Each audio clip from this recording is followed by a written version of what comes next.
just a second. You're listening. Yeah, I've been getting emails. Are you hearing anything? Oh, should I press play? Yeah, go ahead and press play on the show. Yeah, press play. You're saying test. 38 seconds.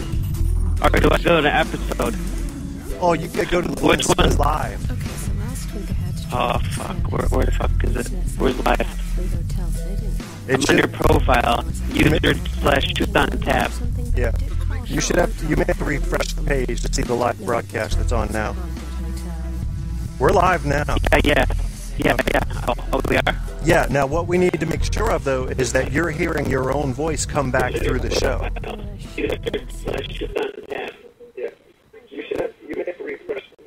Yeah, I hear you. I hear it on there. Now what? Now I can turn it off? Yeah, and you heard your own voice as well?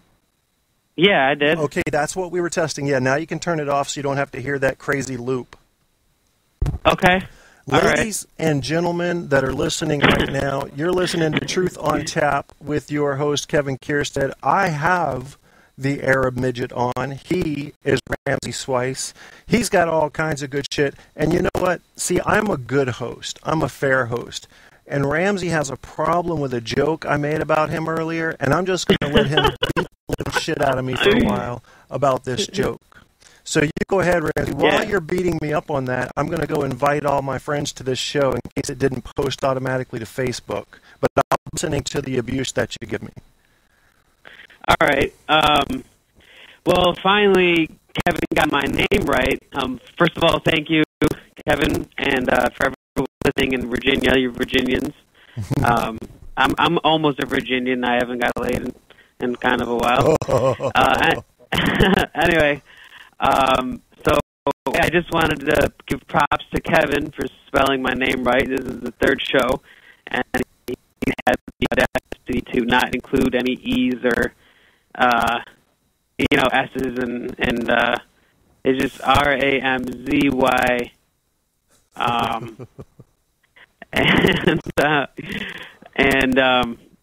So I don't know, maybe he has a spelling problem. I don't know.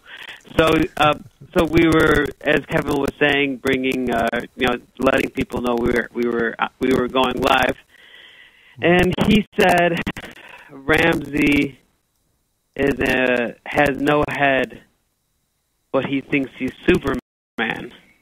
And so then I looked up on Google Superman decapitated, like what Superman would look like decapitated. And then Kevin replied, no, not decapitated, but more like a spider with no limbs. So then I looked up spider with no limbs on Google, and those are pretty sad pictures, you know. There were actually got pictures of that? Of spiders with 8 limbs, and the limbs were actually at the side of the body, like tick marks. See, who would do that? Who did that to a spider? I want names.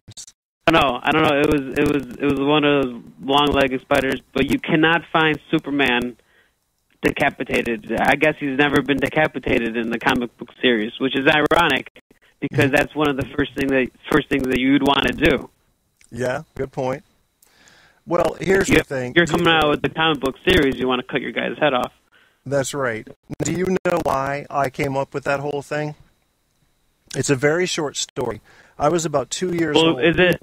No, I have no idea why. Okay, go ahead. But there is a reason that I came up with that.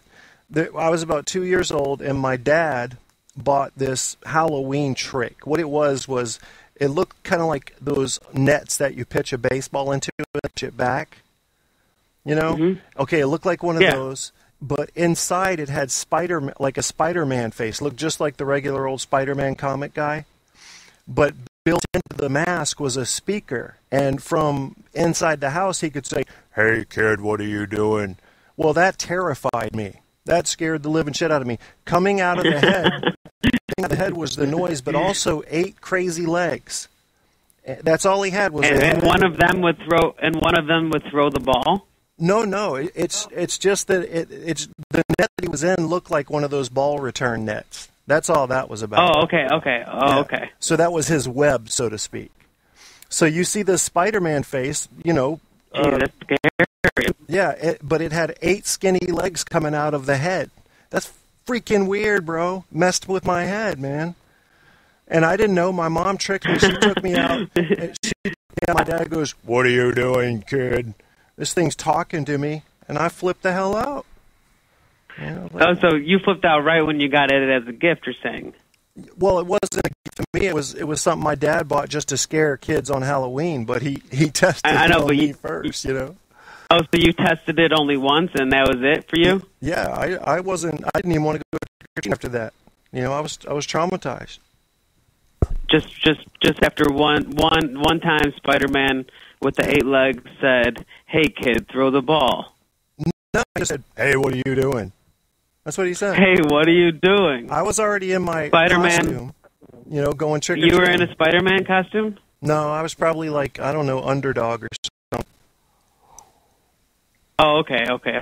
Who were your heroes when you were growing up? I know you're kind of into comics. I love guys that are into comics because they're always artistic. I don't get the connection, but the correlation is a strong one.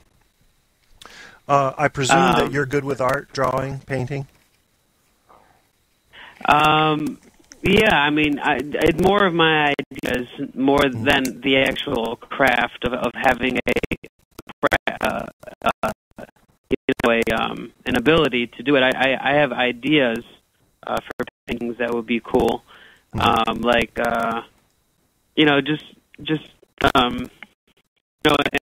yeah, I have no ability to draw.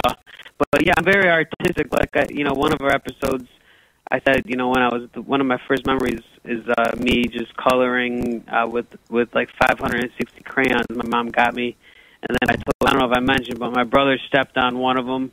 Yeah. And I still don't forgive him after 29 years for stepping on my crayon. Yeah, I have a comic book. I have a lot of comic books. Me and my comedian friend were talking about Spawn, how cool that movie was. Although John Lithgow completely ruined that, or maybe it was just too long, or maybe they just didn't have the story down. But that was a cool movie when it came out back in the 90s. So when you got this Spider-Man baseball mat, how long ago was this? Dude, I was 2 years old, so we're talking like 1974. Wow.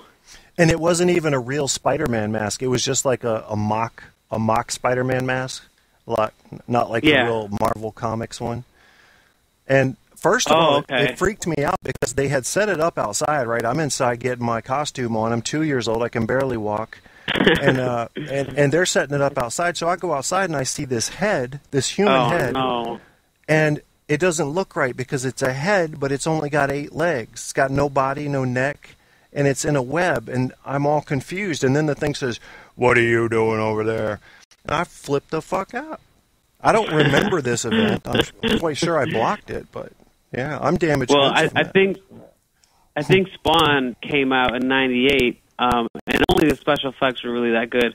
But now it's becoming a lot more popular. I actually just posted, I mentioned I have a lot of raffles. I posted an Iron Man collection and 23 superhero novels on my Facebook page as a raffle, and nobody claimed it, so I'm gonna repost it. Well, I'll tell you what. Let's give everybody your information, but before we do that, I need to ask people if you can get into the chat. All right, good. I'll post it now. Yeah, if you can get into the chat or call now, we need to know if you're hearing interference because I'm picking up some clicking sounds on our phones, and I don't know, it could be something I'm doing on my end with my computer, and I don't want you guys to be going, "I'm not listening to the show with clicking sounds," so please let us know in the chat room if you're hearing that. The other thing is, Ramsey's getting ready to do a big move. He's going out to L.A. I want him to be able to get all of you his addresses, for those of you that missed it, on where to get stuff and what he's running. So take it, man. Take the mic, Ramsey. Tell him 5 minutes if you need to, where everything is and how to get there. Okay, cool.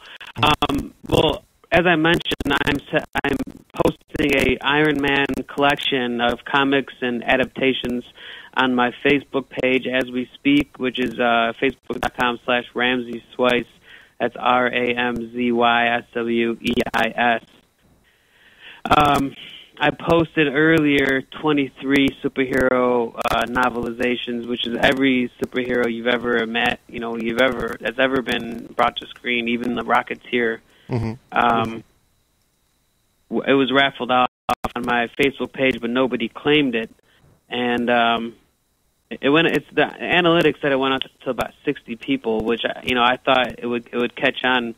So yeah, I have a lot of raffles there. I'm going to have a shower radio. I'm going to first person to me.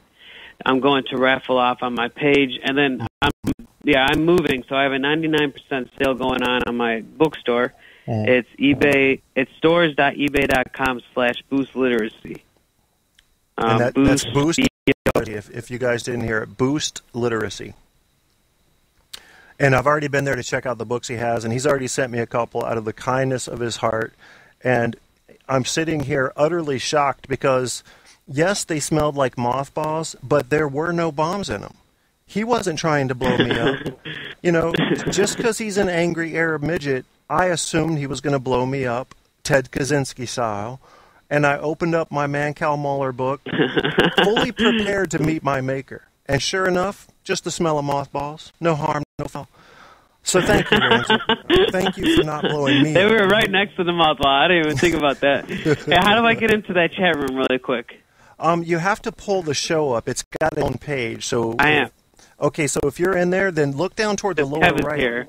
Yeah, that's me. You're in there. I typed in Ramsey. Yeah.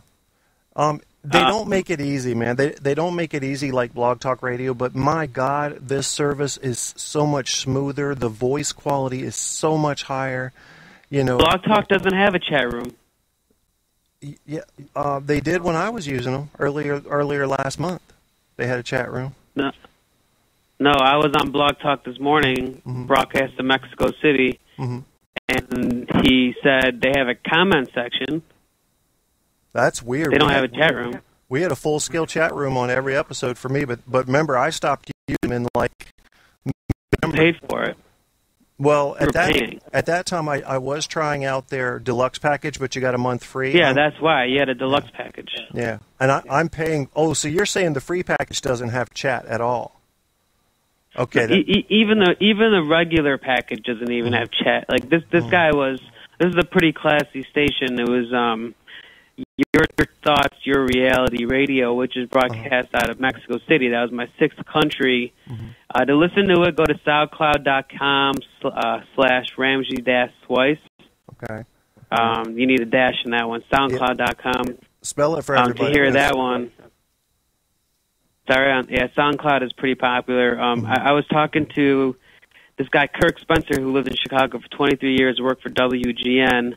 And he's just basically talking about spirituality, asking me a lot of questions about my spiritual. It got pretty deep. He was saying he's kind of a nihilist. I'm kind of a nihilist. Yeah, I was gonna say kind of like you. But part of me, mostly I'm just agnostic. Why don't we talk about faith? I'm very optimistic. Well, you're done with this topic. I'll let you go ahead and finish your thoughts here. Why don't we talk about faith a little bit? It won't hurt. No, I'm done. The only thing I was going to say was the shower radios, Facebook.com/Ramsey-Twice, and then stores.ebay.com/boost literacy. You mentioned that you heard us anywhere. You mentioned you messaged me, say you heard us. You messaged us. You messaged Kevin, say you heard us. I'll send you some Mancow books. I'm moving in 17 days, so I'm trying to get rid of these books, and they're pretty good books. I got them all for free because there's a lot of schools closing down in Chicago, and that's why it's such a violent city. It's because all the kids have nothing to do. There you go. This is a humble guy, you guys, Ramsey-Twice, and let me give you the spelling again for those of you that want to write it down. This is a man who's heading to the top, so you'll want to get to know him on. It is RAMZYSWEIS, Ramsey-Twice. He's all over the internet, so the Google will get you places, but he's given you some specifics tonight. Now, the SoundCloud address I didn't quite get. It's soundcloud.com what? /Ramsey dot twice. Ramsey dot twice. /Ramsey dash. Oh. There has to be a dash between Ramsey and Twice for SoundCloud. There, I have 21 interviews in 6 countries. I was just at San Xavier College. I got booked today for Christian Talk Radio on the 7th, which is next Monday. They're going to have me on in Austin. It's going to be broadcast to Austin, Texas. But yeah, the San Xavier was a big deal because they got 43,000 students nationwide, and it's a Chicago campus. You know, very uppity. It's expensive, really expensive, and I didn't go there. They just asked me to be on, and they're booked up until December, so they have like a 4-month reservation. And they had me on. They asked me on Wednesday, and I went there on Friday. Wow. And the cameraman said, "Yeah, you see the promo of me just laughing for like 2 minutes straight?" I saw the one of you on the radio. If that's what you're talking about. We're with the Barry Sanders jersey, just laughing. I was just laughing the whole time. Yeah, because like and then the two guys were like confused about you. They were like they didn't know what to think about you, man. I thought it was fun. Well, the interview. He's like, dude, Ramsey's been 3 hours. The interview went 5 hours, and the cameraman said that it was so funny that he didn't even charge us. Who was the cameraman? He kept walking around. I thought it might have been your business partner. No. My business partner's supposed to call in, dude, and me and him got in a big fight over that. But no, my cameraman, he's a professional videographer. He works for VidTech, and he's like a news anchor. I don't even know. He just believes in me a lot, and he's very supportive. But when I bring him out to shows, I do pay because he's got a $4,000 camera, and I would just he's got $4,000 worth of equipment. I don't know how expensive his camera is, but yeah, he usually uses 2 cameras, and I just had show 60 on Wednesday. I was talking about because this is the thing is that the guy at San Xavier is a redhead. Okay. And he interviewed me for 5 hours, had it on tape. You know, the first 2 parts are up, the promo's up, and the rest I'm just going to keep to the side. It's only 7 parts. It was a 5-hour interview. There was a lot of breaks. Yeah. And so I saw the redhead at a comedy club where I go to every Wednesday, and I called him up, and I just threw every redhead book in the every redhead joke in the book at him, and he was anticipating it and laughing. And he had no remorse. Like, it made it so much funnier that because he was very quick-witted. You know, like one of the jokes was, Brennan. His name was Brennan. The San Xavier radio on the radio. This host. I told him that Brennan has a fire crotch, and he rides around in a crotch rocket. and I saw him at the gas station. And I'm like, man, if you have a fire crotch, you're on a crotch rocket at a gas station, you're gonna blow us all up. that wasn't the whole joke. So then he grabbed the mic and he's like, I would blow you up if I was Middle Eastern like you. Oh my God! Yeah. See, that sounds like so in the video. Yeah, he was really very quick-witted, and so in the video it came out really well. And then to finish the joke, I said, I said, Brennan, you got a fire crotch on a crotch rocket. You should leave before you blow us all up. At a gas station, you should leave before you blow us all up. And Brennan said, no, it's not. I don't have a fire crotch. It's called syphigonorrhea, which is syphilis, gonorrhea, and chlamydia. Oh, no. That was the whole joke, and it went over well. And so I was just I had a interview with him, and then I made fun of him, and then I made fun of my cameraman and my business partner, who has a legacy of just leaving me solo. He was supposed to call in last week. He's not going to call in this week. He never comes to my shows. I drive him to my shows, and he's not even there when I perform. Mm-hmm. So he's not dependable, or is he like ADD, or what's going on? he suffers from some kind. I'm not sure exactly. Myocock in the mouth, something like that. some form of mild autism. Oh, okay. And I did make a 60-minute biopic about him, which is hilarious because he's got an excellent sense of humor, but yeah. he's not reliable at all. You cannot rely on him. Like you said, he's got ADD. He's like, it's like, his attention span is like somebody with amnesia. Yeah. I'm kind of the same way, dude. I'll be a no-show a lot of times. I just don't know.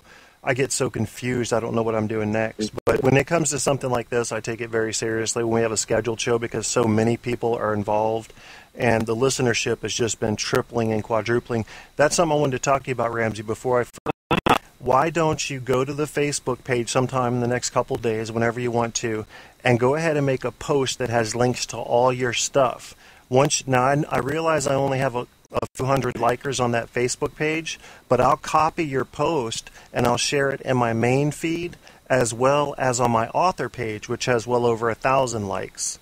And okay, and that's facebook.com/Truth on Tap Show? That's correct. And I'll also try to get it over to Wes Johnson, the arena announcer. He's good with promoting stuff, and he does just to be good to people. He's just that kind of guy. So I'll try to get it to him, and he can promote it. So you may, through the ripple effect, pick up a couple 100,000 followers. I'm being very optimistic there, but it could happen. Yeah. Yeah. So just awesome. write all your information down there. Because you're moving, it's especially important that you sell as many books or give away as many books as you can before you move. That's important. Plus, you need LA to know you're coming. I mean, you want to roll out a red carpet that's screaming at them. Hey, bitches, I'm here. You better be ready for me. Yeah, that would ensure me immediate. That would ensure me success. So I can't believe how many. I'm on your page. I just can't believe how you, like you said, there's been a ripple effect. Mm-hmm. So I'm gonna post. I just posted the Boost Literacy. Okay.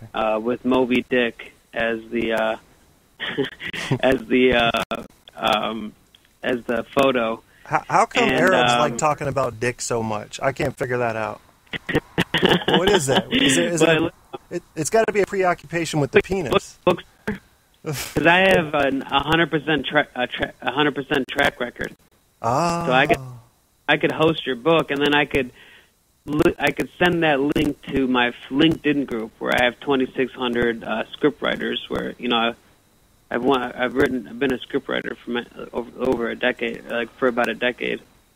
Okay, gotcha. That's right. I remember you telling me that. You said you've read over 400 screenplays or something. Well, I used to work for a company that, in downtown and won awards with then Tribeca. And my first script was reviewed by Quentin Tarantino's Code 7 Productions, and then my one script it's called No Sex, about chastity belts becoming popular. That one was picked. That was reviewed by Warner Bros. Nothing ended up happening. I did option a 10-page short to somebody in Shanghai. But you don't give up, man. You keep swinging, and this is how it works, right? If you've ever followed famous authors, they get 2,000 rejection letters for everyone that gets accepted. So, the fact that they're paying you attention at all is a victory, brother. Trust me, it is a victory. You're going to make it, especially with the type of energy you put into it. And that type A personality is going to help you. In something like this, it really does. You can't be a type B, slacker, disorganized. It just doesn't work. Not in Hollywood. Not for big stuff. You really got to be organized. 100%, man. 100%.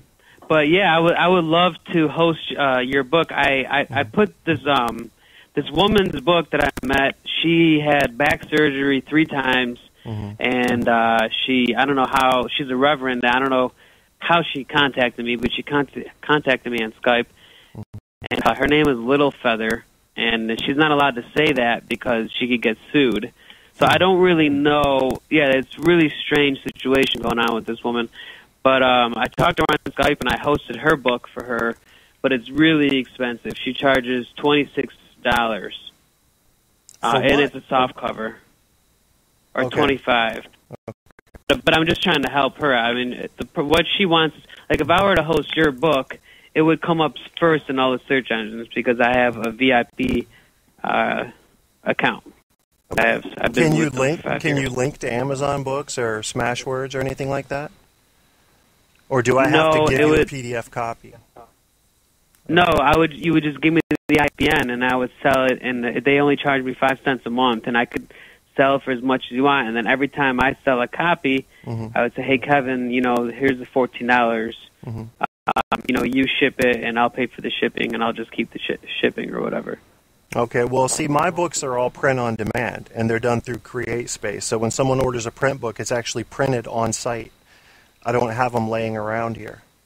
A lot of people will go get a 5,000 or 10,000 book print run and just sell those as they can.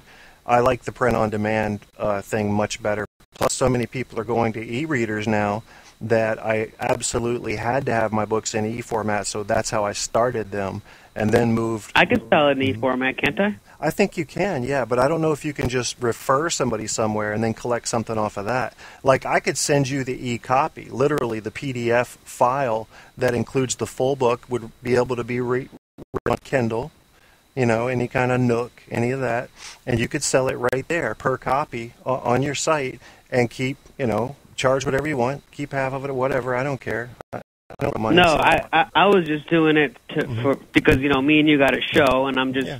Being, showmanship, Yeah, I would appreciate it. I think it would be a great thing. It's just that I haven't thought about the logistics of it yet. I haven't put much thought into it because there's been so much going on. Most of my attention lately has been focused on 3 things. One, getting this show operating the correct way technically. That has been such a pain in my ass, and I'm still not there yet. Number 2. Last week's show was superb. I thought it was, but did you hear any crackling or popping in it or anything? It has 136 hits on YouTube.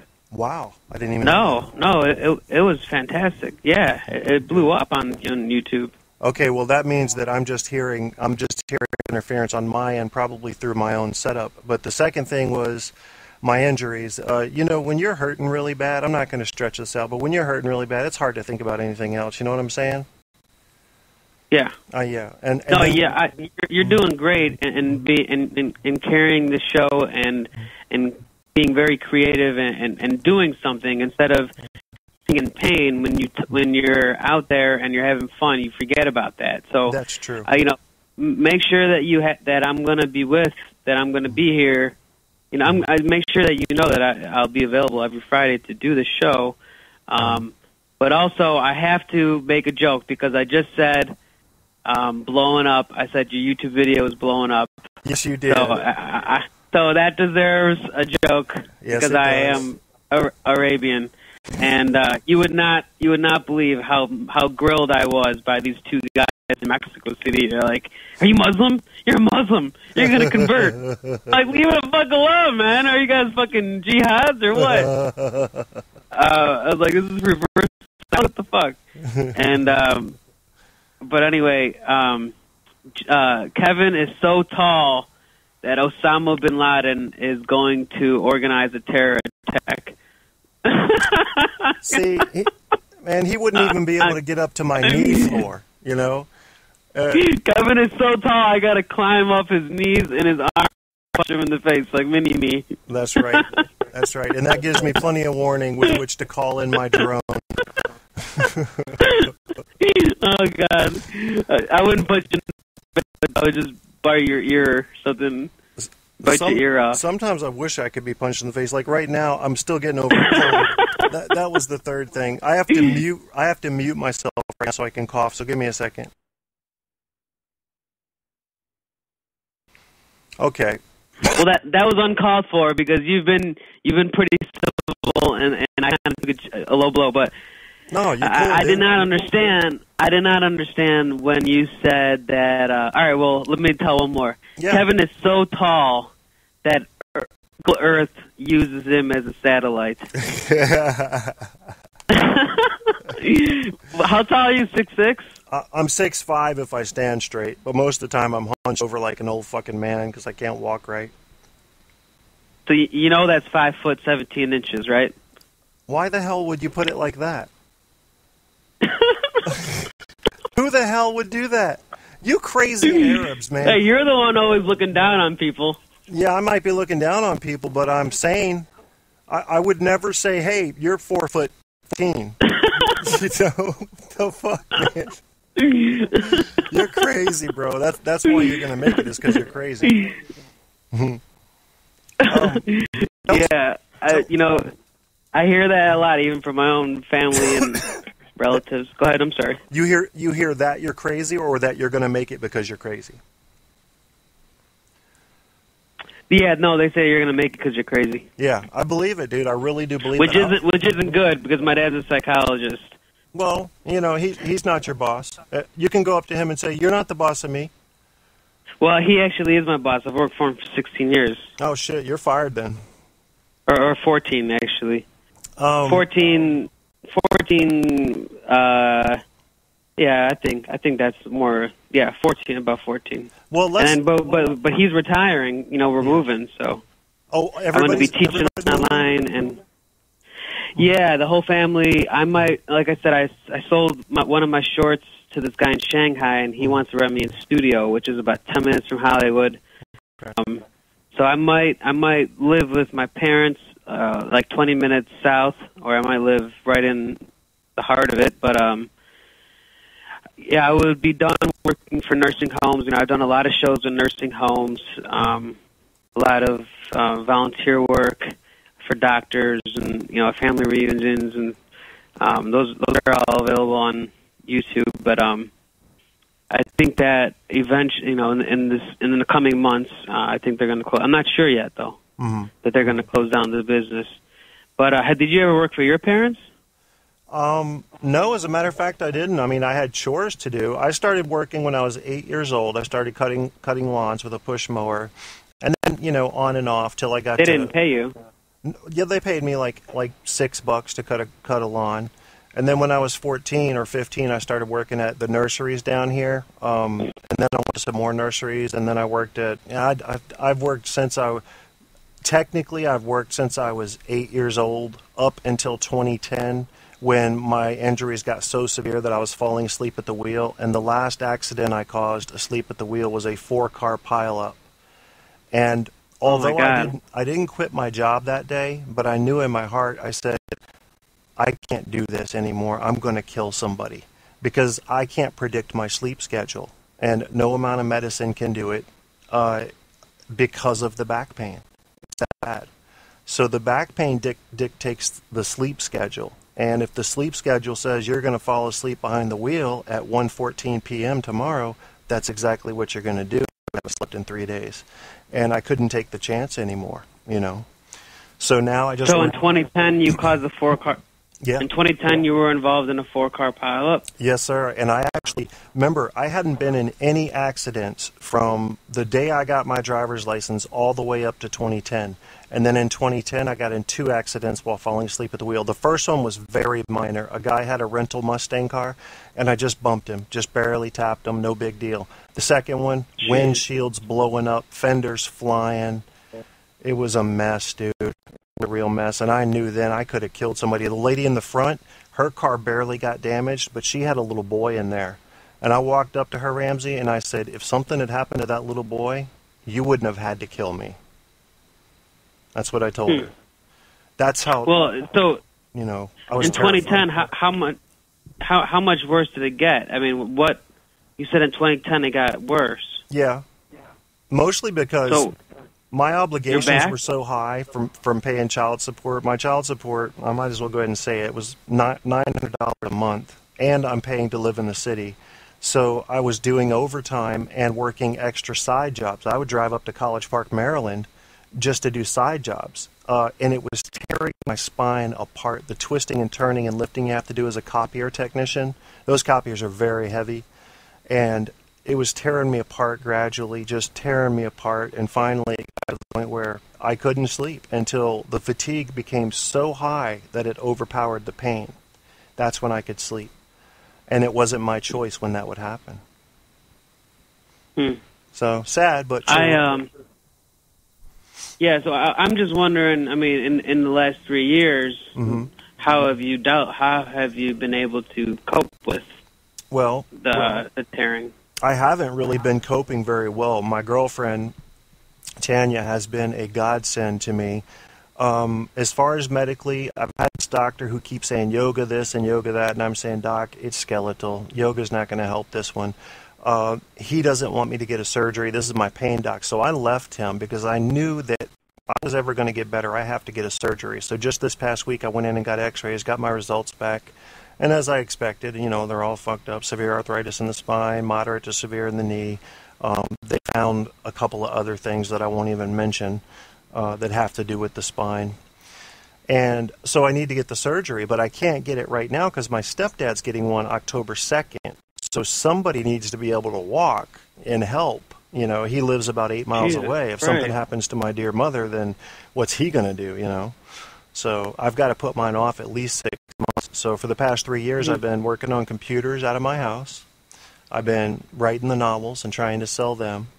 Making the paracord bracelets now. It's a hobby, but I try to make money off of it. And then, of course, the radio show. I want to get it big enough where I can really start selling some ads. So I'm constantly trying to do something. Satellite? Say what? Sell it on satellite? I don't know. I don't know how it works, bro. I haven't read deeply into it. I'm trying to build up a base of shows first. You know what I'm saying? Like have 30 or 40 or 50 shows. Our one last was really good, and I really look forward to you. Every Friday. I really do. Yesterday when you said you were sick, I was I was pretty gloomy about it. And honestly, it's ironic because I was looking in the mirror today, and I have a lump, a pretty big one too. My parents are. I scheduled a visit to the doctor. There's nothing to worry about. But it's right by my shoulder blade on the left. And are you setting me up for a joke here? It's not. No, it's not painful.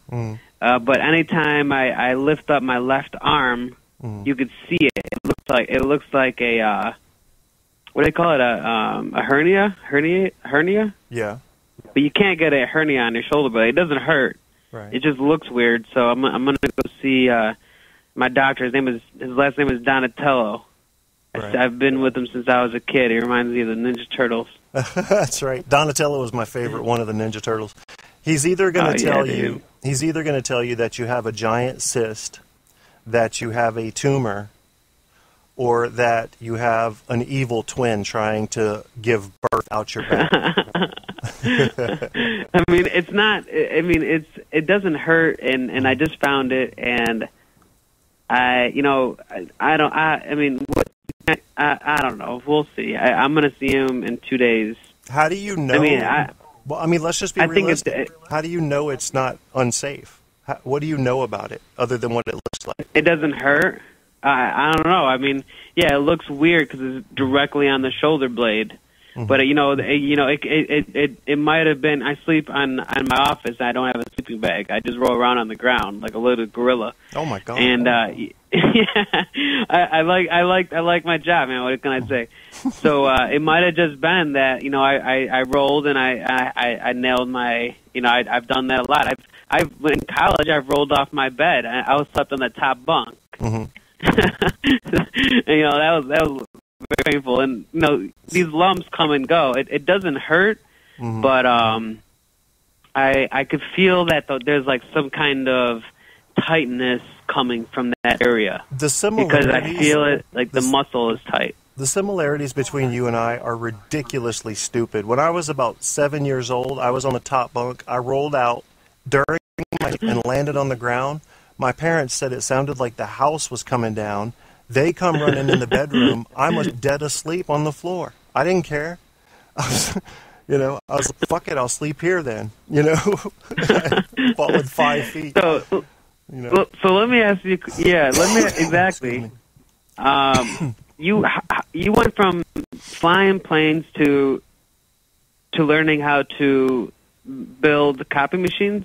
No, I never flew planes. I was in the Air Force, and I could have gone into officer training and been a pilot, but back then they frowned on it if you were too tall anyway. They tried to keep people 6'2" and below. Now it doesn't really matter. They can adjust the seats, but I basically offered any job I wanted, so I picked EOD, Explosives Ordnance Disposal. I don't know, I think you and I talked about that before. Live bomb disarmament. Well, about 4 weeks into No, we haven't. yeah, that's what I signed up for. That's the job I wanted because I'm that crazy. I would love to snip wires that might blow up in my face if I snipped the wrong one. And I signed up for that, and one of the kids in the class, two of the kids in the class ahead of me got washed out, meaning they had to take the class over again. That kicked me out of my spot, and they made me pick another job while in basic training, but they gave me what was there. So they laid out all these papers in front of me and said, we're sorry we can't do the EOD, but we've got all these you can do. Some of them are similar to EOD. You can do special forestry, police, all that kind of stuff. But I loved snow skiing. I had just learned how to snow ski in Virginia my senior year.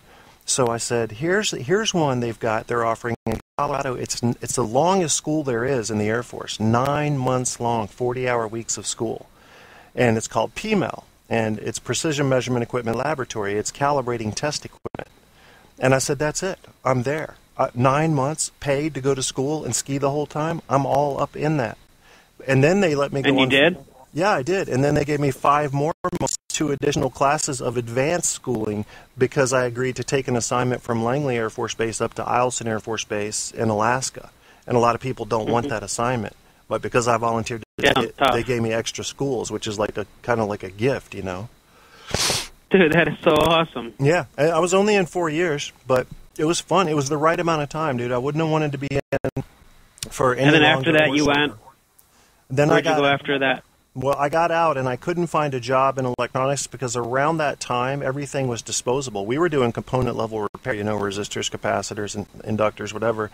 Well, when I got out, they were throwing boards away and just ordering whole new boards. So I immediately got into computers. I knew that's what was coming. And wow. Yeah, so I worked IT and computers for like 20 years. Even went to Gateway and worked there both in IT and in tech support. So I was all over the computer thing, but I got sick of computers after 20 years and wanted to turn some screwdrivers, so I went over to copiers. Well, they knew my experience, so even though I was working on these copiers, they were putting me to work on the networking end of things as well. Setting up networks for the copiers, and how you can save files to copiers now, not just print copies and all that. So I was setting up all that, and that was the last thing I was doing before 2010 when I hung up the work boots. So now you've got my life story, man. Now tell me yours. But you never had any kids, though. Well, yes, I have a daughter. It's funny. I was going to say, because you sound very paternal. That's weird. You sound I don't think anyone's ever said that to me before. You sound like you have, and I thought I've asked you. I'm like, how do you not? You sound like a dad. How do you not have kids? And I remember you saying, I don't have kids. No, I never said that. I never said that. You said that I was going to get married soon, and that's all I remember you saying. Maybe I didn't even ask. Maybe I'm just imagining that part. I think you're thinking of another guess, because in my situation, I have my biological daughter. It lives with their mother in Florida. I had to file for divorce back in 2001. We were married 17 months, or 2002 it was. And my daughter was very young. I was taking care of her alone because her mother was down in Georgia. And I had to file for divorce because there's one rule in my mind that you're not allowed to break in marriage. All the others are okay, but there's one rule you can't break. And I think you probably know what I'm talking about. She broke that rule, and I filed for divorce immediately. I said, that's the rule you can't break, because if I can't trust you, then I can't live with you and make a life with you. So she broke the rule. I filed for divorce. I got sole custody of the baby until the final divorce when she decided to fight for custody, and she won. So I took it to the Supreme Court and fought again. By then, I was already broke. I'd given my lawyer all my money, $8,000 or $9,000. Half of that came from my family. Lost again, and my lawyer said, you've got the wrong genitalia. If you're not a woman, you're not going to win this case. And I said, Jesus. I can't go any deeper than that because my daughter could hear this show one day. But let me just assure you that of the two parents my daughter has, there's one that really loves her and wants her around all the time, and there's one that's not so much like that. So, and then the other situation is I have a stepdaughter to be here. I think that's what you're remembering. She's the same age. She's 12 going on 13. My daughter's 13. Mallory, straight A student. Oh, okay. And she's just an amazing kid. Love her to death. So I've basically got two daughters, but it's a strange situation. It's a typical broken family situation that you find in America. One you're with now in Virginia, and one is in Florida. That's right. That's the only difference. That's right. Mm-hmm. You got it. So Now that's tell cool. me. And then your stepdad is your mom and your stepdad are with you in Virginia. Yeah, they only live about 8 miles away in the same county that I do. It's a little town called Matthews County. And you have no brothers or sisters? I have 4 sisters, and they're scattered all over the place. I don't have any brothers though. But I'm really only close with my youngest. I was the youngest. I was the baby, so I'm really only closest with my youngest sister. She's the only one I talk with, and because the other ones think they tried to be my mom for too long. And about the time I hit 35, I was like, "Hey guys, I can grow a full beard now. How about not being mommy figures to me anymore?" Because they were used to it, you know. They'd babysit me and stuff, and they'd be the mommy figures. See that. But they couldn't. I've seen that with 3 girls. Yeah, they couldn't break it, so I was like, all right, I'm just going to have to push y'all out of my life. That's all. And then you said your daughter, your biological daughter and your stepdaughter are the same age, they're both 12, or we said one's 12 and one's 13? Yeah, well, I said same age, meaning very close, but one turned 13 in June, and this next one turns 13 in February. So, yeah, they're 12 so and 13. even you know what I think is pretty coincidental is that your girlfriend now is named Talia. Tanya. Oh, what is it? Mm-hmm. Tanya? A lot of people say Tanya, but she pronounces it Tanya. Tanya. Oh, Tanya. I thought you said Talia. I'm like, because you know you're 6'5", and your girlfriend's name is Talia or whatever you said. Well, I was like, that's gotta be, you know what that's I gotta like be to say? weird. Hey, if you misbehave, I'll tan your ass. You're supposed to say hi, though. That's right, you got it. But you know, I like to cuss. In fact, I put in the description of the show.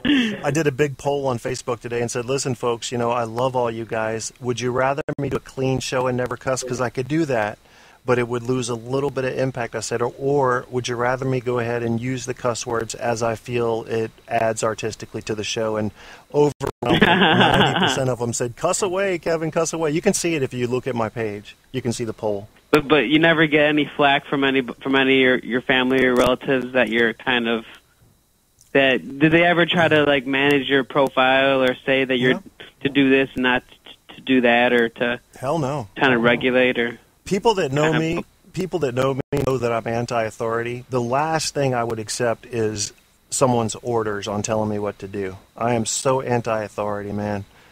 God, are you like that, Ramsey? Are you like, forget y'all, I'm an individual, I'm a man, I will make my own decisions? Or do you have a lot of interference in your life from loved ones? You know, I've had to deal with that because my brother left at the house at 18. Okay. And my sister, after college, at 18, she went to college. After that, she's been gone. Okay. And they both milk my parents for so much money. And like I told you, my dad hasn't given me a dime since I was 8, since I was a freshman. You know, I've been working with him since I was 16, so I've not asked him for any money. And I actually get nauseated when I see just the idea of asking somebody for money is nauseating for me. I don't know. Maybe I was fed with a silver spoon. Maybe I'm dignified. I never really thought about it too much. Yeah. But yeah, my brother and my sister pretty much left me. I went to 5 colleges just to get a good taste of, the college life. Because I mean, the college life is, nothing else compares to it. You go to 5 different colleges. Yeah. That's, I was to Iowa, Columbia, University of Illinois, Moraine Valley, University of Jordan, went to Second City, Chicago Center of Arts, I did New York Film Academy, and I was just going all over. And, especially at the University of Jordan with all those terrorists. Yeah. Well, that's what I love about college. I mean, it explodes your cultural view. It just really shows you so much that you will not learn in everyday life in typical mainstream America or anywhere else, you know. I went to Christopher Newport University, which is a sister college of William and Mary, and my academic advisor, I asked him if he'd write a recommendation letter for me to go to William and Mary, and he wrote it for me. And I could have gotten into William and Mary in my junior year. I was a straight A student, and I was like, you know, I don't need a name. I really don't. I already know this campus. I know all the professors. I don't need William and Mary on my diploma. So screw it, you know. So I didn't go, but I could have. He wrote it. You know, he wrote the letter. I still have it. So, but yeah, I didn't go to no 5 you or could 6 still go too. I can't go anymore. I can't sit in them desks, man. Have you thought about being like a permanent student, like a professional student? Well, I teach now, but I mean, the thing that I hate, like, I never cared if someone made fun of me, and, you know, like, if someone called me, like, dark, you know, like, gingerbread man, or, like, there's really nothing you could say, you know, I don't get offended easily, and maybe that's why I've been doing comedy for 3 years, you know, I'm kind of waiting for somebody, you know, more people like you that are pretty brash and have a lot of brass, or whatever, however you want to say it. Yeah. But what were we talking about? I don't know, schools. How many colleges you went to? So the thing that I got most humiliated about, you know, not even the fights, you know, or not the bully, not the women, you know, nothing. It's, you know, swimming or, you know, your first, you know, nothing ever really got to me. But the one thing that really got to me when I look back in all my years of schooling, and you know, 20 years of education, was that people would laugh at me because my feet wouldn't touch the ground. And I would go to, like, you know, we would be in church and stuff, and they would be like, look at Ramsey's feet not touching the ground. And that did bother you, or that didn't bother you? Yeah, no, that's extremely rude because, I mean, like when I worked at Bennigan's, have you heard of that restaurant? You know, they had to put a step stool in front of me, and I know you're probably laughing your ass off right now. Well, but I could never reach the microwave. You know. No, I'm just saying, you know, they would have to put a step stool, and so I would have to move it all the time to do my job, and it's just like, you know, like my doctor, literally, he has my chiropractor, this is the honest to God story, he has a regular bench, you know, you go there, you put your face in it, or whatever, you know, those little cots, you know? Yeah. He actually got a small person's cot. Oh, wow. Well, see, I could laugh at it, but only if you could laugh at it, you know? Because, well, I mean, I'm not saying it's offensive, but I'm just saying, like, dude, fucking, you know, you have money, you know, it's a private school, we're paying a shitload of dough. Yeah. Let my fucking feet, give me some fucking tall shoes. Give me some fucking, you know what I'm saying? Yeah. Have people not fucking talk about me not touching the ground all the goddamn time. That's fucking rude, you know? Are you the oldest child in your family? No, my brother's the oldest. I work for him. He just turned 34 on Wednesday. Yeah, Wednesday. No, Tuesday. On Tuesday. My dad just turned 58 on Tuesday. My dad and my brother were born on the same day. How about that? September 24th. Yeah. Well, tell them happy birthday from Truth on Tap and all our people. Yeah, thank you. That's really cool. It was pretty cool because I was doing my 60th show, so I was gonna trying to align them because I just had show number 60 and it was my dad's 58th, but he still fell asleep early. He's gonna come to my next show 61. And what's pretty cool about that is that, you know, now that I'm moving, you know, the stuff that I don't give away in raffles, I give away during my shows. And people go crazy over some of the cool stuff that I have. Like I had last week I had a grill and a cooler combination. Right. And so I gave that out, and so I've been for show number 61, I have on Wednesday my sponsor, my sister, her boyfriend, my family, my aunt, you know, they're all going to be there, and I have I'm going to be giving away alarm clocks. I try to have like a theme or something, and like kind of be professional about it. So I have a few alarm clocks that I have, just boxed up, and I just happen to find. And one of them projects the time like a projector. Yeah, up on the wall. So I'm gonna go on stage. They start the show at 10, and they love me there. They're gonna have me like the first or second. They've had me fourth last week because there's a lot of musicians, so they mix it up: musician comic, or magician, or whatever they're gonna do. There's all types of talent. Yeah. And I'm gonna play that projector. And it's going to be hilarious to see, like, the second and the minute countdown behind me. Yeah.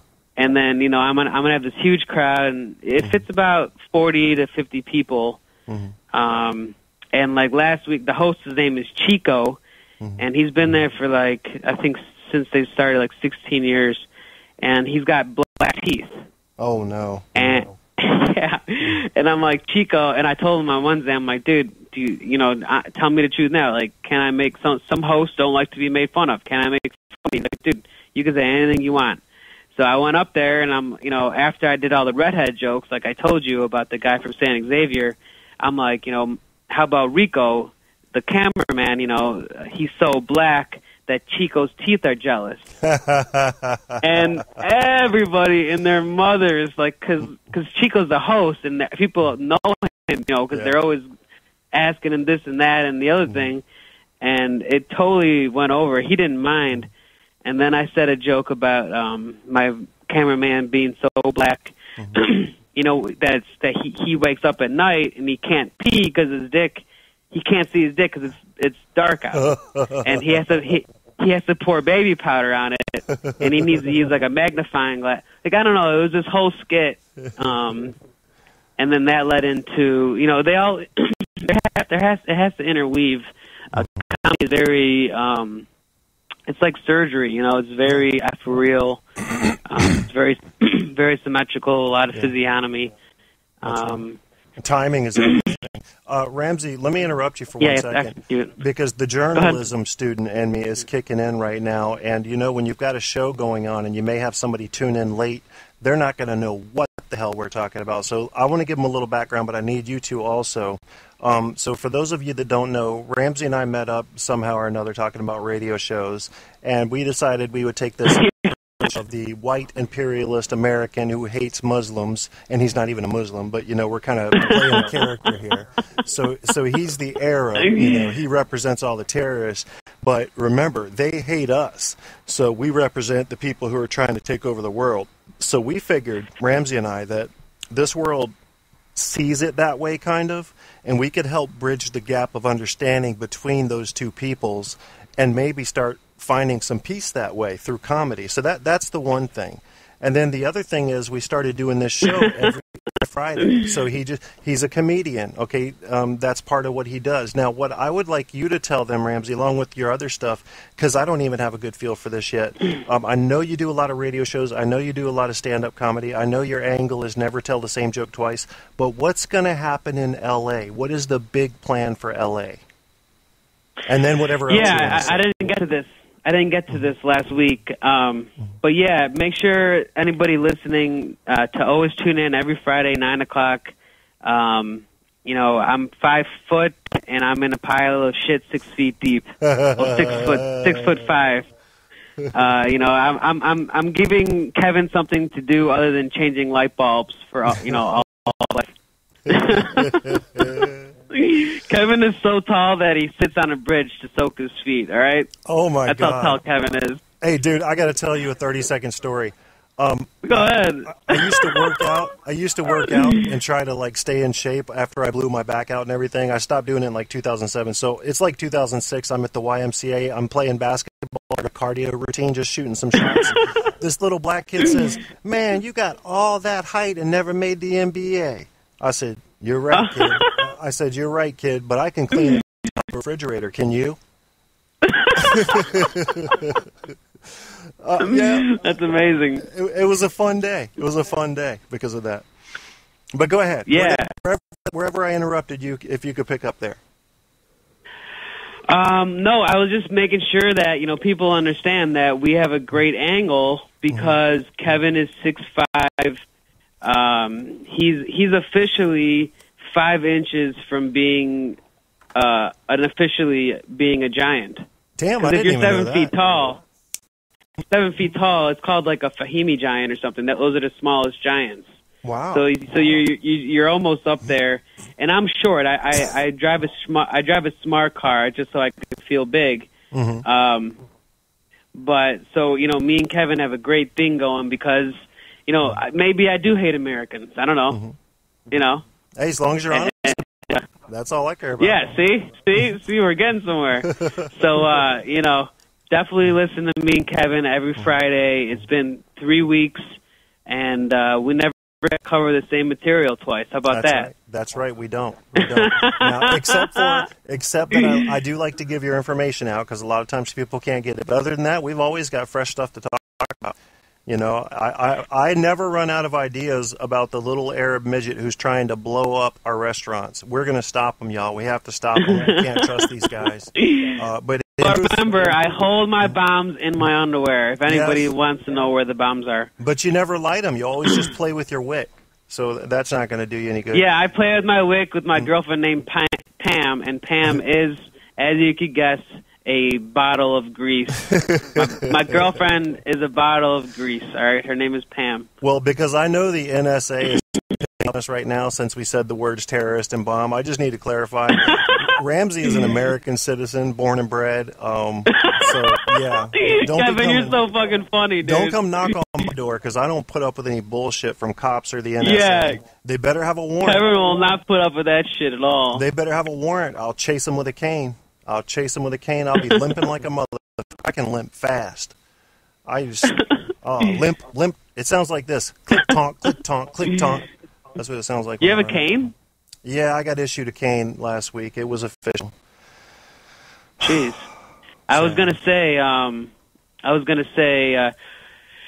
so then Donatello can't be your favorite character. Then that Master Splinter has to be your favorite character because he has a cane. Yeah, but Donatello had a staff, didn't he? Yeah, that's a good point. I love the staff. I thought that was awesome. But I was gonna say something important. No, we were talking about. Take your time. There's no time limit here. I do have to do a Caps on Tap show soon, and you probably have other shit to do. But we'll close up soon. I know. You got to go. You got to go. What time? Well, I was supposed to do my Caps on Tap show at 11, but nobody's sitting there waiting for me, so I don't have to adhere to that deadline. They actually sit there and wait for your and my show. So. I was going to say something about my girlfriend Pam. Yeah, you said she was a big greasy can of lubricated something. And then what did we say after that? Well, you were talking about wicks and bombs and NSA. Is that triggering anything? I hate it. Yeah, you don't like to get your name out there. I know. I was going to say something about that. It's not that I don't want to. It's just that I don't care. I don't need fame. And people like you do. You're going to get it. You're going to get it, dude. If you want it, you will get it. You've got the talent. A lot of people that want it will not get it. They don't have the talent. I just don't care if I get it. It may come to me, But fame to me is more of a headache. I wouldn't mind having the money that comes with a good career like that. I would like that. I'd be able to put that to good use, including charity.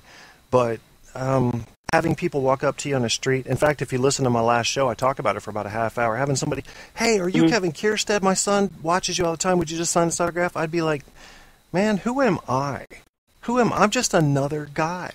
I'm nobody. Yeah, I have a similar view actually. Mm-hmm. Now I know what I was gonna say. Mm-hmm. I mean, it'd be cool to like in the movie Family Man. Nicolas Cage wakes up one day and he's able to know what it's like to be somebody else. That's right. But anyway, I was gonna. Do you know how to say bomb in Arabic? No, I don't. Kunbala. Are you serious? Yeah, Kunbala. Can you yell it in a theater if you're in the Middle East? Yeah, it's like spider. Spider is Kunbala is bomb. Spider is it sounds similar to that. Okay. Damn. So but, a woman could be that'd in be her funny. kitchen. A woman could be in her kitchen yelling, and she might be saying spider or bomb, but they sound similar. So the people on the street are thinking, "Shit, are we about to blow Spider up?" is inkaboot. Spider is inkaboot. Spider is inkaboot, and bomb is kunbala. Oh, spiders. So if you were to be, okay. yeah, that'd be funny. If you were, because I used to go to the theater, it was across the street from my grandma's. And if you were to yell out "Kunbala" and start running out, that'd be fucking hilarious. Hey, I heard this joke, or I read this joke on Yahoo today. What do you call an Arab flying a plane? Oh God, this is going to be terrible, but I do not know. A pilot. Oh my God! You fucking terrorist. Oh my God! How weak? Now I got to play sound effects. You fucking racist. Yeah. What? I'm playing the fart sound effect. Yep. That's what that smells like. Here comes the fart. Oh, Lord. Can you hear the farts? Oh. These farts, they're like dinosaur farts. They don't stop. And then it's like, oh, no, I just gave birth to a footlocker. Something came out of my behind. And I don't Listening to Truth on Tap with host Kevin. So, Mr. Ramsey Slice, what do you got coming up in the next couple of weeks? Can you tell us that? Yeah, exactly. I'm sorry, because last week we finished off on what am I going to do in L.A., and I didn't answer, and you just asked me like 20 minutes ago, and I went off on a tangent. It's okay. I mean, there's no hard schedule here, but I just like to give people as much information about you as I can. Yeah, it's fantastic. It's kind of like, you said on Facebook the other day that I have the gay, and so it's a little like you're talking to you're calling up 1-800-SEX, but there's no X-rated stuff. That's pretty accurate, bro, actually, when I think about it. Yep. But I'm more like Miss Cleo, don't you know, man? Your big toe gonna fall off if you keep going out with that girl. She no good for you. I think maybe we have a future in satellite, man. Some guy called in and actually told me that I'm a much better on the radio than I am on stage, which is not cool. Though. That's kind of offensive, isn't it? Well, he was from L.A. Well, I mean, people say all types of stuff, and I don't take it personally unless I know that the guy has been on stage. If that guy's been on stage, that actually has some weight to it. Yeah, because I'm exactly like you. If I get criticized by somebody who knows what they're talking about, that can hurt. But if they don't know what the hell they're talking about, that doesn't hurt at all. Yeah, he's not breaking the seal, and he has no footing at all. But to answer your question, I was in LA in middle of June. I had a radio interview that's on just like 6 minutes of it. It was a 40-minute interview, but I edited it down to 6 minutes. Dang. That's on YouTube. It's called Ramsey Slice at Radio, LA Radio. And I also had an interview with Black Man with a Gun, a reverend, which is ironic. That was interesting the next day. So you're right, I'm keeping very busy. And then the next day, I had a radio interview with My Damn Channel. It's a popular channel, I think, in L.A., and the host was so hot, and her name was Angie, and she's like, Ramsey, how do you stay healthy? And so it wasn't an interview about we talked about comedy and everything, and but basically she was doing it for Aetna Insurance or something. I'm not really sure. And I wanted to say I could do 60 push-ups, whenever I want, whenever I feel like it. Like I'll do it right now, And she's like, no, just say that you garden with your mom. What the hell would you say that for? So we have this huge conversation, and I called them, and I'm like, are you going to have any of that good stuff, available so I could put it on my channel? And they're like, well, we're probably just going to have the part where you say you garden with your mom. Oh, jeez. No, hey, so I'm not sure. take all of our shows. Any shows we do, you can use them to your benefit in any way you want. You have my full permission. Yeah, I do. And I will. Every Friday I have you on my page. And next Friday I'll have, Brent call in, my neighbor. But, he's going through a move, which is a little bit quicker than mine. Yeah. But in L.A., I was asked to go on TV again with, I can't remember the station. But, L.A., like you said, they're very extreme, like, kind of like how I take my career. They're very neurotic, kind of like me. They're not crazy. They need a little bit more Ramsey. They really have no idea what they're in for. That's exactly. They really have no. You are so unique just from where you're coming from. You're automatically in, bro. All you needed was a marginal level of competence and a marginal level of motivation, and you far exceed those. Being a short Arab coming in on a comedy front, you're in, bro. You are guaranteed success, man. I guarantee it. I'd bet my life on it. This guy earlier was asking the same thing. He's like, Ramsey, why do you have, am I the greatest comedian alive, or do I have Napoleon complex on your YouTube channel? And I said, well, a Napoleon complex, that speaks volumes, speak softly and carry a, I don't know, speak loudly and carry a big stick, I guess. Yeah. But so yeah, I don't like. I'm just like you. I'm not. I don't really care about people running up to me asking for my autograph. I just care. I'm more of a humanitarian. I think you are as well. Yeah, I get that vibe from you too. Yeah, I would love to run a business one day, and I'm trying, man. I've hired 8 comedians since I started my show, and they've never tried comedy, and that's what the whole concept behind my show. Are you good at assessing when something is working, and then changing it if it's not? Like, do you have a good business mindset? Yeah, when you talk about timing, you said timing. Timing is execution, and execution back in the day was killing somebody, So, and even court gestures, if they didn't have the right timing, this is a true story. Back in the Victorian age, if a court gesture was hired and wasn't funny, they killed him. Yeah, that's right. That's right. Yeah. In the more liberal places, they would just expel him from the town, and he'd have to go. But most of the time, they just chopped his head off. But I'll make a joke. Did you know that in Shakespeare? Do you know how many characters he created? No, I don't. This is true. 1,222, which is way worse than Sybil. I don't. You know who Sybil is? It's not. Do you know who Sybil is? No.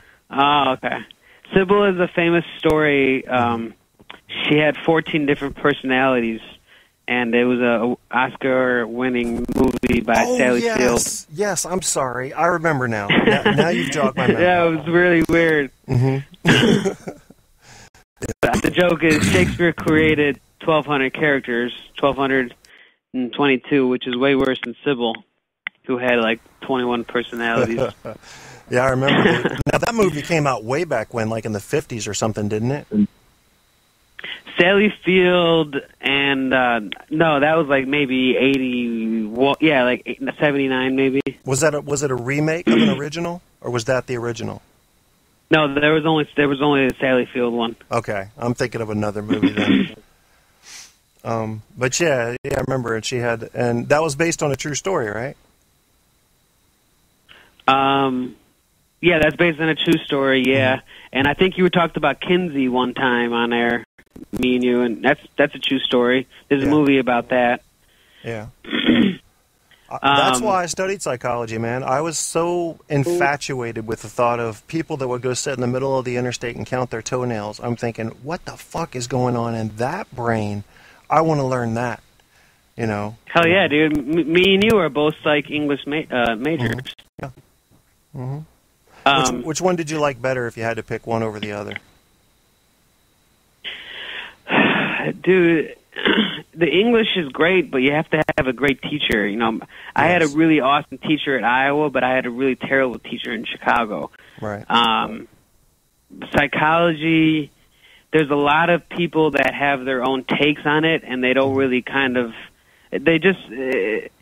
psychology, you have to have a, like me, I had a background in it, you know, going in, so I didn't, when I went in it, I kind of had like a sense of entitlement.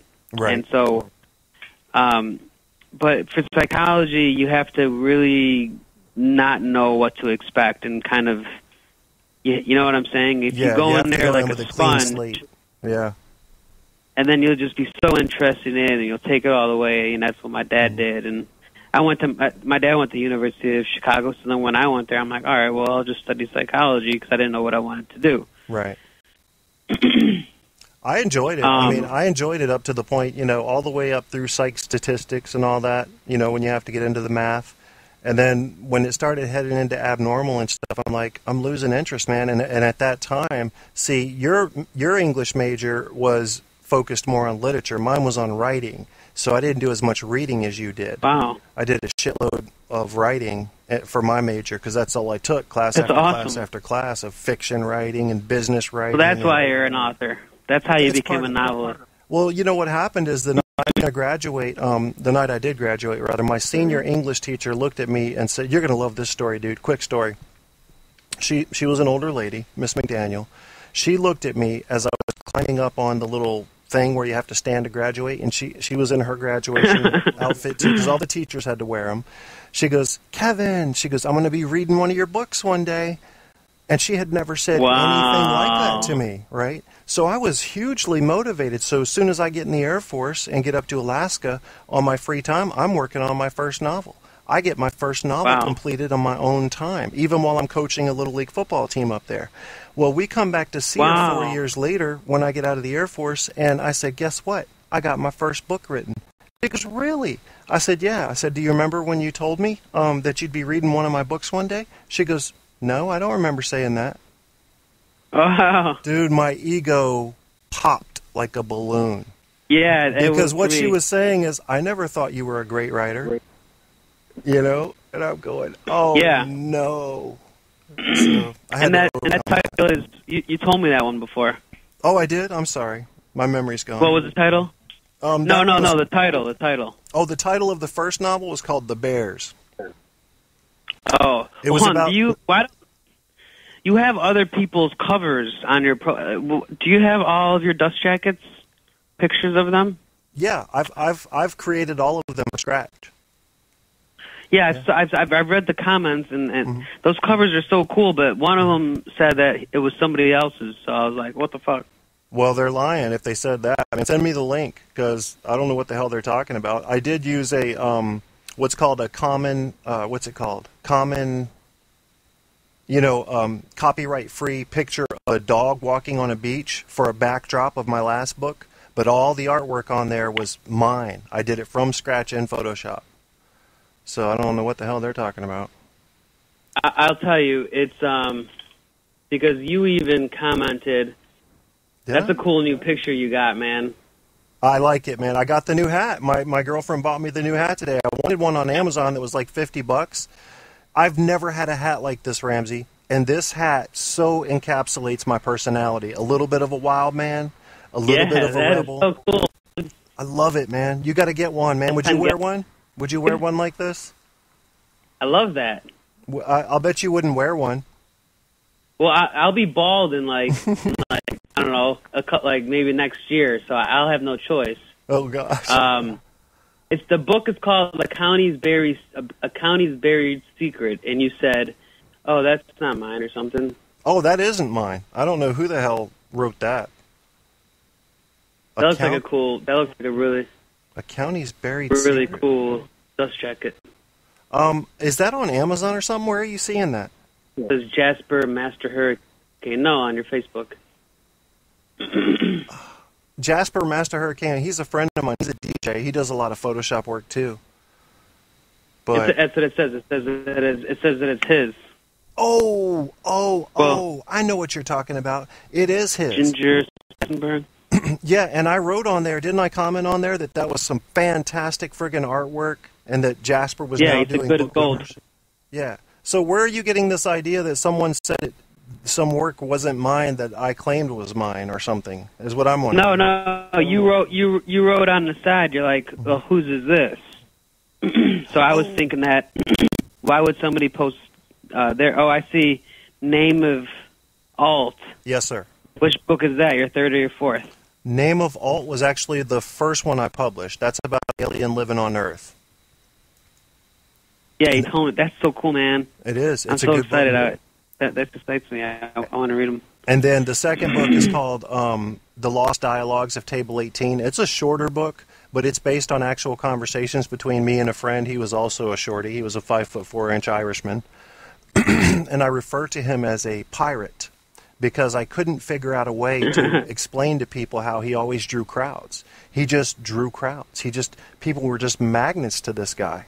And so I referred to him as a pirate with a big boisterous hat, to kind of try to transmit that the way he stood out to the crowd. And then my third book that I published was The Unbitten Onion, which is like the newspaper The Onion, with the fake news stories. Yeah. Yeah, I wrote like 30 or 40 fake news articles. I thought they were pretty funny. I published all those in one book. And then the fourth book that I published was Addie's Boom and the Blast Frontier, which is my best book to date.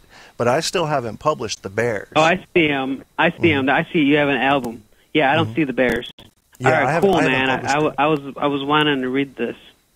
Well, what's weird is I actually had The Bears accepted by a literary agency, and they were working with me on it, and they were going to publish that book under the Electric Umbrella back in 1994, and then they went on hiatus. They shut down. The Thornton Literary Agency was their name, out of California. So I oh, no. I tried so hard, man. I was just... But what year was this? Which one? This was this year? This happened this year? Oh, no. This happened back in 1994, the year I got out of the Air Force. Oh, God. Are you going to write some books? Do you think that's like one of those bucket list items you just got to do once in your life?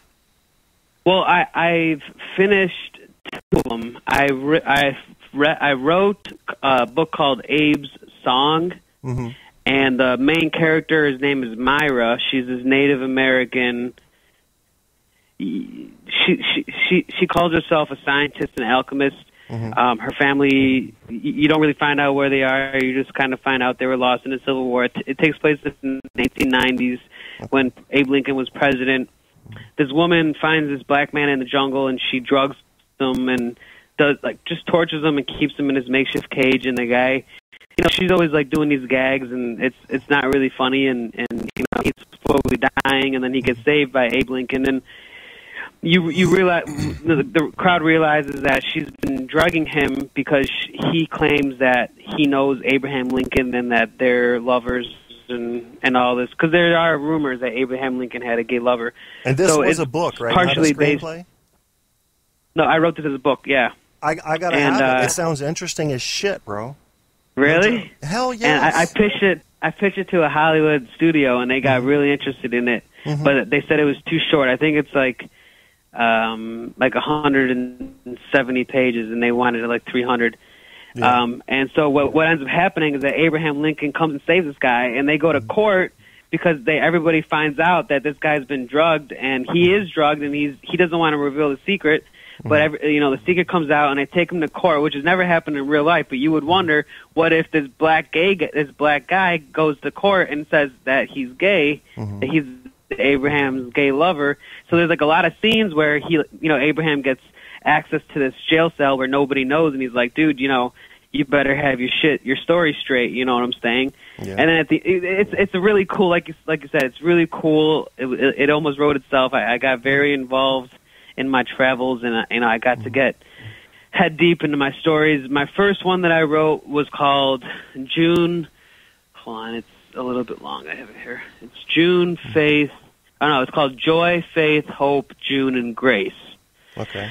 And that's about this guy that you find out in the beginning that he loves to drive. He's always driving and talking about what he sees out his window and the places that he travels to. And then you realize when he goes home, this guy doesn't really have he doesn't have a name. He doesn't know who he is. He starts seeing He starts seeing 6 girls. Okay. But he knows for sure that 5 of them are girls. He doesn't know what the 6th one is. And then the girls are actually real, but they start dying, and even after they die, they still appear to him. And it's called, it's Joy, Faith, Hope, June, and Grace, and it's about this guy having to choose out of all these 5 after he defeats the 6th, which is the only protagonist. He has to choose between all those. It's kind of strange because they bring one back to life and they all fight for it's this really strange story that I wrote at 19. That was the first one, but I've written a few others, like a memoir, and like I said, I don't know if I mentioned earlier, I wrote a sequel about industrialization, about this island that went through industrialization, and I was just kind of going off firsthand. What would it be like if you own an island and you had to kind of manage it? And I just kind of wrote to this guy named Det. He was the main character, and then I wrote a sequel where I realized, well, hey, if these guys were going through, back in these times and so long ago, there was a lot of cannibalism. Yeah. And they would definitely experience that on an island. So the whole sequel is just about people getting eaten. And yeah, it's called the first one is called Dual Bay, or Dual Island. I haven't decided which one. Probably Bay, but because he lives in a light tower or a watchtower or whatever. And then the sequel is called Future of the Vagrants, and it's just these crazy people that cannot be civilized, and they just eat other people. And, there's nothing you could do about it. They're you know what I'm saying? Well, you may have written those at a perfect time, man, because of the zombie craze that's going right now. I think you might be able to catch that wave and really sell some books there if you finish those. But that other book you were talking about with Abe Lincoln, true. That thing will stand on its own, brother. It's got 4 legs. Abe's Song. You can go with that one. You just got to flesh it out. Yeah, it's exactly 100. Oh, it's exactly 214 pages, or 210 or something. But the guy wanted. The guy said he was interested right away, and he wanted an option or whatever. And then he's like, oh well, 214 is not considered a novel. Yeah. And I'm like, all right, well, whatever, Well, they generally go by. Boost the font up. They generally go by word count. So novels, anything over 40,000 words is a novel. Like 20,000 to 40,000 is a novella. And so I always made my books, at least the serious ones, over 40,000 words. Like I don't know. This is 46,000. Was it? Well, then it's a novel. Abe's Song is 40. Then it's a novel. I should contact this guy because he was. Yeah, we gotta. The story was so good, he wants you to make it much longer. Like epic. You know what I'm saying? I gotta get this guy's information. I have it in my email. I get the sense you've got a passion for writing, man. I don't know why you're leaving it dormant, but I can sense it. Well, once my dad retires and I stop working for him and I'm living in 20 minutes east of LA just to save money instead of living, right in the heart of it. And, you can see a picture of, where I'll be. I posted it on Facebook. It's really at the top of a mountain, literally at the top of a mountain. It's very, very, dormant, and it's very, wide open, and it's just a writer's paradise. If you ever seen the movie Capote, that was kind of his. Any kind of writer, they like to have kind of be on an edge somewhere. Yeah. And so I'll be able to definitely, especially if the money starts coming in. I went into this comedy thing, thinking that I was going to be, on David Letterman. Well, you still it could happen tomorrow. Yeah. Yeah. And I think something that's very important once is the your money parents comes. support you. That's a huge deal. You know, Yeah, having a that's close family that supports you, that's going to get you farther than anybody trying to go on their own would ever get. Yeah. Mm-hmm. So you're doing fine, man. I mean, yeah, you know that. and I'm just giving you my opinion. So. Yeah, I have my family, at first, a lot of people didn't understand this, why are you not repeating a joke and people are going to laugh at you? And then eventually they started saying, wow, I can't believe you've fallen and gotten back up so many times, because there are shows where there's only 2 people in the crowd. There are shows where there's 200 people in the crowd. And that's the whole idea behind my show, is that, hey, this is the world of stand-up comedy. This is what you're going to experience. That's right. There's going to be curtains, there's going to be chairs thrown, there's going to be, you get the kit and caboodle, when you watch my show, and I edit out all the crap. I have, I don't plan on stopping. When I was on the radio in Washington, they said once I get to show 100, they were going to have me back on. But I just wanted to mention really quick, there's one, it's called I Never Repeat a Joke. I have repeated one joke about, did I tell you that Dick Buttkiss joke? Yeah, you did. But that was a mistake, right? Well, yeah, the joke was, why would Mr. and Mrs. Buttkiss name their son Dick? This guy's name is Dick Buttkiss. That's the worst insult that, to live with. So, I performed at libraries, fashion shows, nursing homes, family reunions, done roast. I've done a roast once where this guy got roast so bad he's still has not ever gone back on stage. Damn.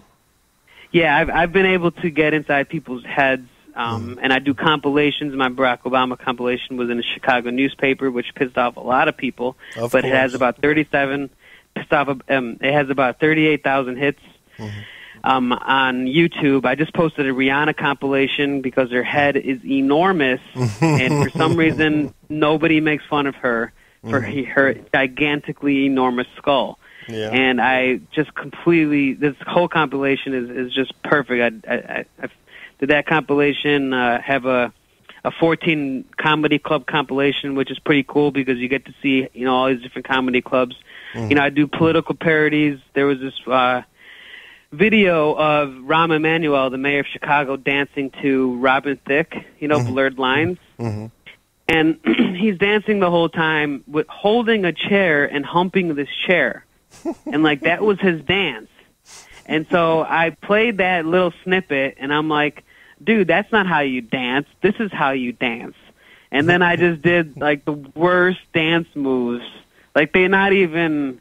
It was like the Tin Man trying to be lubricated, basically. They were just, I just kind of put gasoline on the fire, I just put a picture of Rahm Emanuel with all these, all these quotes on the side of, what he's saying, because it's, 30 seconds, and he's, saying these, I add, subtitles and stuff, and then, and it's just a lot of fun. I have the docu-narratives, and there's 104 videos, no advertisements, and and I'm going to continue in LA, and I a lot of people that at first are like, he doesn't, he doesn't have what it takes. He's not gonna, he can't, he doesn't have what it takes, and now. Yeah, and now it's been 60 shows, and people are starting to realize that, hey, this guy is not going to stop. That's right. He will literally go to every comedy venue that there is in America. That's right. I believe it, too. Yeah, thank you. Yeah, I hope I could come to Virginia, and me and you could...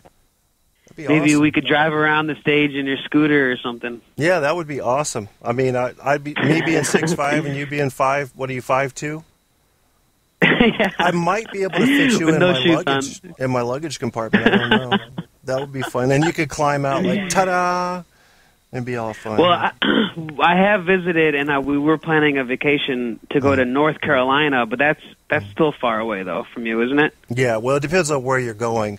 I mean, as the crow flies, I'm about 2.5 hours north of the border with North Carolina and Virginia.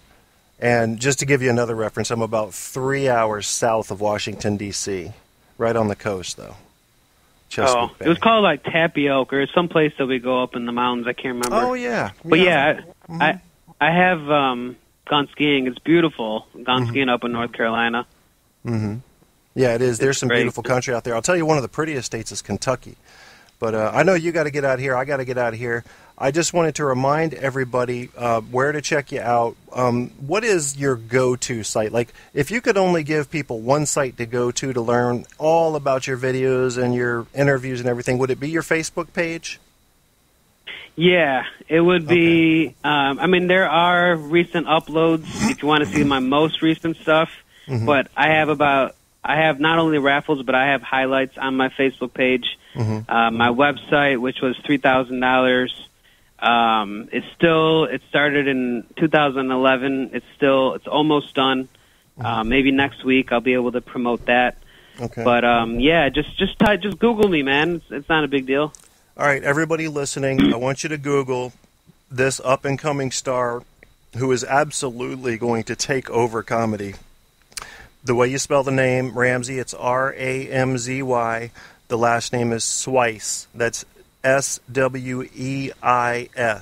Only one S, okay, on the end. And I'm going to let you go with that, Ramsey. Next Friday, can I count on you to be on? Yes, but let me just say one last thing. You got the mic. I will take over comedy. I don't mind taking the mic. I will take over comedy. That is a promise that I've made to Spirit when I was conceived in my mother's room. But that might have been a little too graphic. But I just want to say, unless you have coulrophobia, which is a fear of clowns, then there's no other reason to not believe in me or support me or follow me, because somebody has to do it. Somebody has to do it, and I'm just following I'm just following God's plan. Yeah. For me. Well, you're motivated and you're talented. That's all it takes. You're an automatic winner, man. Nobody's going to stop you. All right. So I want to look come forward to along next for the Friday, ride. man. I want to come along for the ride just to watch, just to see how you do. Yeah. Hey, it's much appreciated. I love being on Truth on Tap, and I love co-hosting. And next week, for anybody listening, you'll be able to hear from my business partner, who absolutely despises me for no reason. Yeah, and that's going to be fun. And we'll get some people to call in too and ask you questions directly. Yeah, it's funny because he, suffering from autism, it's obviously going to be frustrating, and it's so funny to have somebody just hate you for no reason. Like I love this kid, like, with all of my heart, and he knows that, and so he just kind of uses me as a punching bag, Yeah. And so we'll have a lot of fun with him. And when he comes on, I'm going to remind people of the answer that he left on my voicemail. I'm going to leave it as a cliffhanger right now. Funniest shit I've ever heard. I mean, just craziness. Maybe you could play it. Yes, for him when he comes on. I could play it and just run it right into my microphone because I've got it on Google Voice. It's hilarious, dude. All right, then, Ramsey, next Friday at 10 o'clock p.m. Eastern Standard Time, you and me and your fellow tard, we're going to do it. We're going to get the people right on Truth on Tap, and we're going to make y'all laugh, and we're going to solve the world's problems. Just the three of us. How about that? Exactly, man. Yes. All right, man. Yes. I wish you a very happy week to come, and peace out, my brother. All right, have a nice week and have a good night, right, too. Man. Thank you very much. You too, Bye. Ramsey. Take care, buddy. You heard it, folks. Ramsey Swice, he ain't no joke. He's the real deal. I haven't told you this before, for whatever reason, but when I was young, I wanted to be a talent scout. I even, believe it or not, I was in the Air Force. I wrote a letter to Warner Brothers I didn't know what I was doing. I just thought I'd try. I had this ability to find talent.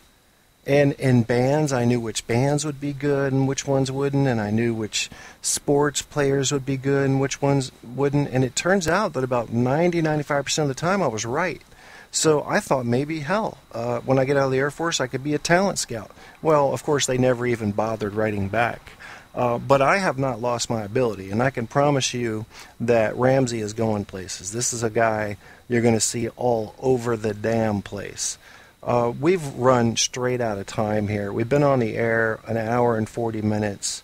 As you know, I'm still sick. My vocal cords look like dried spaghetti right now, I'm sure. And yes, you're welcome for the visual, because I do like to share. I have a new hat tonight, and that hat gives me all kinds of things, and I need to talk about that with you for just a few minutes. The hat that I'm wearing right now makes me feel a lot like maybe a cape would make someone feel like Superman. This hat encapsulates almost my entire personality. Because what do you think when you see an Australian Outback hat? You think, fairly nice guy, probably is not afraid to wrestle alligators, not too impressed with city life and city people and that kind of fakeness, very much in tune with reality. Got a little bit of style, a little bit of flair, but not so much that he's begging for attention. He's also not afraid to look a certain way in public, meaning he does not fear the judgment of others. These are things that go through your head when you see a guy wearing an Australian Outback hat. But here's another thing. I just fucking like the way they look. Is that enough? Is that enough? The reason I didn't wear one before is because I didn't want to draw attention to myself. If I had my way, nobody would ever look at me. I could get on my orange scooter with my helmet and go ride the roads, and everybody would always look the other way. That's what I'd like. Well, I'm not going to get that. But as long as I'm going to be out and about, which is very rare, I'm going to have my Australian Outback hat on. I love it. It's me. It's absolutely me. Nothing could be more me than this hat. So, yes, I'm happy that I've got this $15 Walmart hat that my girlfriend treated me to today. I didn't get the $60 leather one that was on Amazon, but one day when I'm rich, maybe I'll tinker. But this one will do. It's a beautiful hat. I love it. The little drawstring cord, of course, I'm going to replace that with paracord. You know how I be doing. And we're going to call it a day. I tell you what, I was going to play 2 Bad Ace songs, but I think I still will do that. But I also want to play a couple of songs here from Mr. Logan Moxley. So what I'm going to do is I'm going to cue up 2 Bad Ace songs, and then we're going to lead out with Logan. But before we do any of that,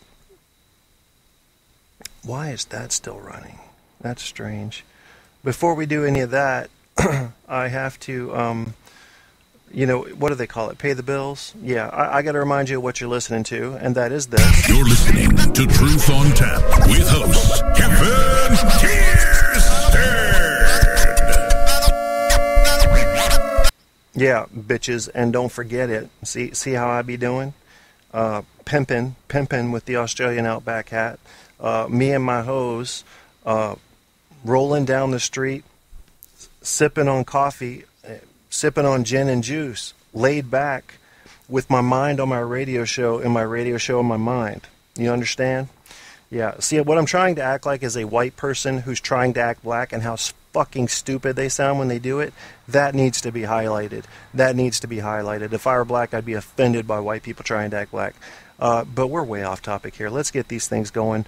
I've got coming up for you a couple of special treats, okay? Not special treats, but treats nonetheless. You're going to hear Bad Ace sing Don't Leave Me Alone.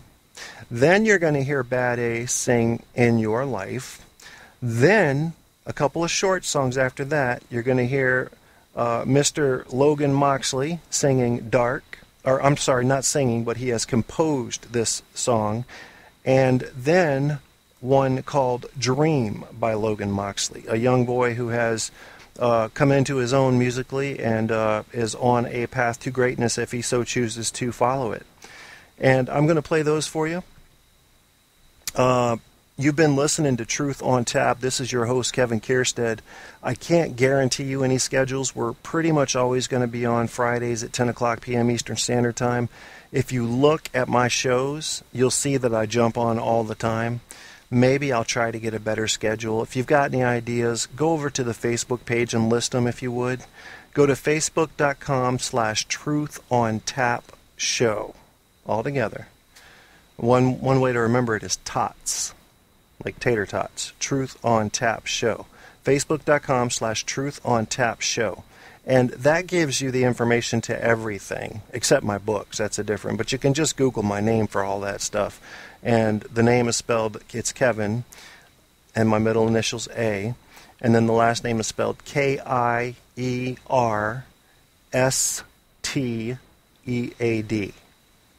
Okay? You can Google that, find all my books, find blogs, find, I don't know. You could find anything.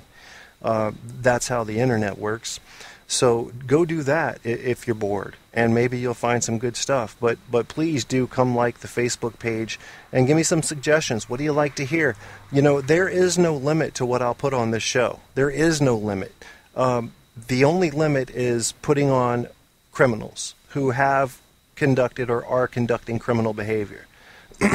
Outside of that, if you want me to bring on Paris Hilton and have her expose one breast and put super glue on her nipple, we're going to get it done.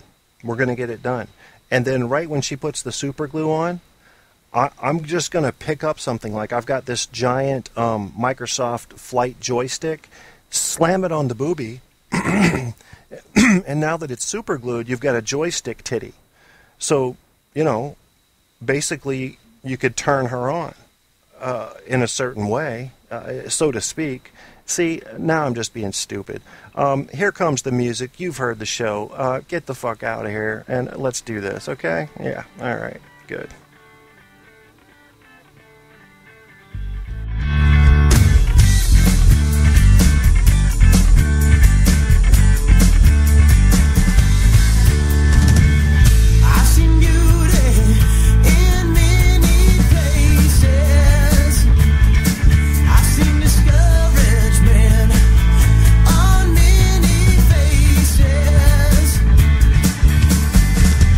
Oh baby,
before. Although I've loved pain, none wasn't loved anymore.